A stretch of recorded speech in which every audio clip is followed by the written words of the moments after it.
Voilà, et on se souvient que l'année 2009 avait été marquée par le mouvement social et la séquestration du directeur de Caterpillar France le 31 mars 2009. Alors cette action est-elle une référence ou plutôt un contre-modèle pour les syndicats étrangers de Caterpillar? C'est la question que nous allons poser tout de suite à Patrick Cohen, délégué syndical CGT et membre du CE de Caterpillar. Bonjour. Bonjour. Bonjour Patrick. Alors, quel est l'objectif de ces rencontres tout d'abord aujourd'hui et demain? L'objectif premier, on va dire, c'est déjà de rencontrer, de connaître un petit peu nos collègues syndicalistes des autres groupes Caterpillar dans le monde. Donc on peut déjà se féliciter d'avoir accueilli 70 on va dire salariés ou délégués qui représentent aujourd'hui 7 pays dont vous l'avez cité tout à l'heure, le Japon, les Américains, l'Allemagne. Donc on peut déjà se féliciter que cette rencontre ait lieu aujourd'hui. Il y a des cultures différentes dans ces pays, déjà plutôt libéraux, avec plus de souplesse au niveau social et industriel. Qu'est-ce qu'il en est aujourd'hui? Est-ce que votre action de l'an dernier est prise comme un modèle?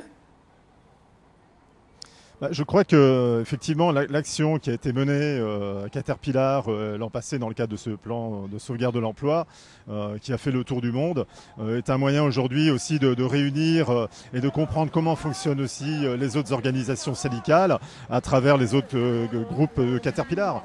Donc on peut à travers cette rencontre qui va durer sur 2 jours se féliciter de pouvoir échanger un petit peu cette culture syndicale et voir avec eux comment demain on peut construire quelque chose au niveau international. Et est-ce que vous pouvez vraiment aboutir à une action coordonnée quand on sait que finalement les sites de Caterpillar dans le monde sont parfois mis en concurrence avec des critères difficiles et durs?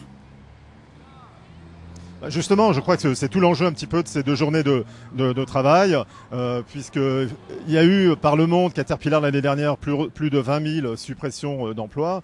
Et là, je compte que les salariés en CDI. Et si on doit rajouter les salariés en CDD en intérim, ça fait nettement plus.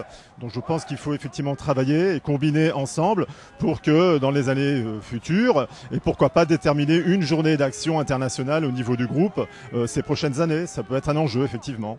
Merci Patrick Cohen, et puis nous suivrons donc cette réunion durant 2 jours à Échirolles.